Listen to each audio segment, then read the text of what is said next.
ಒಂದು ಕಾಲದಲ್ಲಿ ಮಹಾಭಾರತದ ಯುಗದಲ್ಲಿ ಒಬ್ಬ ಮಹಾನ್ ಯೋಧ ಹುಟ್ಟಿದ್ದ. ಆದರೆ ಅವನ ಜೀವನವೇ ಒಂದು ದುಃಖದ ಕಥೆಯಾಗಿತ್ತು. ಅವನು ಯಾರೋ ಗೊತ್ತಾ?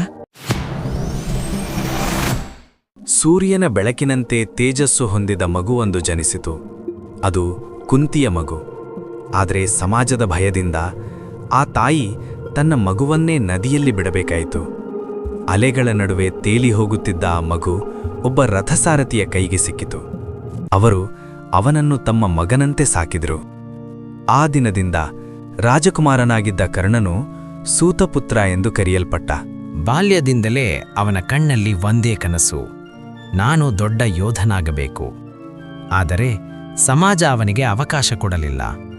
ಅವನ ಜಾತಿ ಅವನಿಗೆ ಅಡ್ಡಿಯಾದಿತು. ಅವನ ಮನಸ್ಸು ಮುರಿದರೂ ಅವನ ಸಂಕಲ್ಪ ಮುರಿಯಲಿಲ್ಲ. ಒಂದು ದಿನ ಅವನು ಮಹಾಗುರು ಪರಶುರಾಮನ ಬಳಿಗೆ ಹೋದ. ಸುಳ್ಳು ಹೇಳಿ ವಿದ್ಯೆ ಕಲಿತ. ಆದರೆ ಸತ್ಯಗೊಟ್ಟಾದಾಗ ಗುರು ಶಾಪ ಕೊಟ್ಟರು. ನಿನಗೆ ಅತ್ಯಂತ ಅಗತ್ಯವಾದ ಕ್ಷಣದಲ್ಲಿ ನೀನು ಕಲಿತದ್ದು ಮರೆತು ಹೋಗುತ್ತದೆ. ಅದು ಕರ್ಣನ ಜೀವನದ ತಿರುವು. ಎಲ್ಲರೂ ಅವನನ್ನು ತಿರಸ್ಕರಿಸಿದಾಗ ಒಬ್ಬನೇ ಅವನ ಕೈ ಹಿಡಿದ. ಅವನು ದುರ್ಯೋಧನ. ಅವನು ಕರ್ಣನನ್ನು ರಾಜನನ್ನಾಗಿ ಮಾಡಿದ, ಗೌರವ ಕೊಟ್ಟ. ಆ ದಿನದಿಂದ ಕರ್ಣನ ಜೀವನವೇ ಬದಲಾಯಿತು. ನನ್ನನ್ನು ಒಪ್ಪಿಕೊಂಡವನಿಗಾಗಿ ನಾನು ಜೀವವನ್ನೇ ಕೊಡುತ್ತೇನೆ ಎಂದು ಕರ್ಣನು ಶಪಥ ಮಾಡಿದ್ದ. ಕರ್ಣನು ಕೇವಲ ಯೋಧನಲ್ಲ, ಅವನು ದಾನಶೂರ. ಒಂದು ದಿನ ಒಬ್ಬ ಭಿಕ್ಷುಕ ಬಂದ. ಅವನು ಬೇಡಿಕೊಂಡದ್ದು ಕರ್ಣನ ಕವಚ ಮತ್ತು ಕುಂಡಲ. ಅದು ಅವನ ಜೀವವೇ. ಆ ಭಿಕ್ಷುಕ ಬೇರೆ ಯಾರೂ ಅಲ್ಲ, ಇಂದ್ರ. ಆದರೂ ಕರ್ಣನು ಯೋಚಿಸಲಿಲ್ಲ.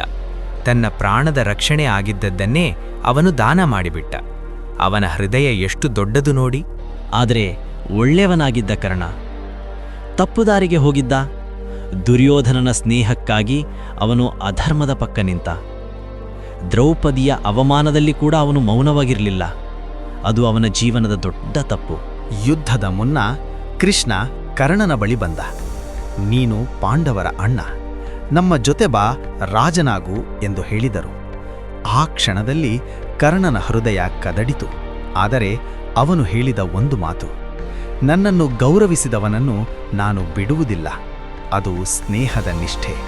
ಆದರೆ ಅದೇ ಅವನ ದುರ್ಬಲತೆ.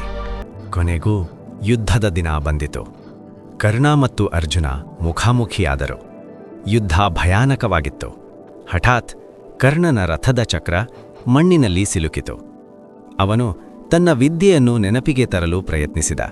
ಆದರೆ ಗುರುಶಾಪ ಸತ್ಯವಾಯಿತು. ಆ ಕ್ಷಣದಲ್ಲಿ ಅರ್ಜುನನು ಬಾಣ ಹಾರಿಸಿದ. ಕರ್ಣ ನೆಲಕ್ಕುರುಳಿದ. ಅವನ ಜೀವನದ ಅಂತ್ಯ. ಒಬ್ಬ ಮಹಾನ್ ಯೋಧನ ದುಃಖಕರ ಅಂತ್ಯ. ಕರ್ಣನೂ ಕೆಟ್ಟವನಲ್ಲ, ಅವನು ತುಂಬ ಒಳ್ಳೆಯವನು. ಆದರೆ ಅವನು ನಿಂತ ಪಕ್ಷ ತಪ್ಪಿತ್ತು. ಜೀವನದಲ್ಲಿ ಒಳ್ಳೆಯವನಾಗಿರುವುದಷ್ಟೇ ಸಾಕಾಗೋದಿಲ್ಲ, ನಾವು ಯಾವ ಪಕ್ಷದಲ್ಲಿ ನಿಂತಿದ್ದೇವೆ ಎಂಬುದು ಮುಖ್ಯ.